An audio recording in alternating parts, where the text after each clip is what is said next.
விடாமுயற்சி விஸ்வரூப வெற்றி அப்படின்னு சொல்லுவாங்க. அதாவது ஒரு காரியத்தை நம்ம அடையணும்னு நினைக்கும் போது, ஒரு காரியம் நமக்கு வேணும்னு நினைக்கும் போது, அதை விடாமுயற்சியோட நம்ம போராடி அதை நோக்கி போகணும்.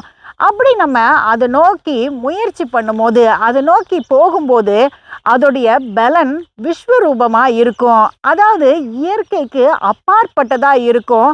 அதிகமான பலனாக இருக்கும். அப்படி நமக்கு ஒரு பலன் வேணும்னா, நம்ம விடாமுயற்சியோட போராடணும்.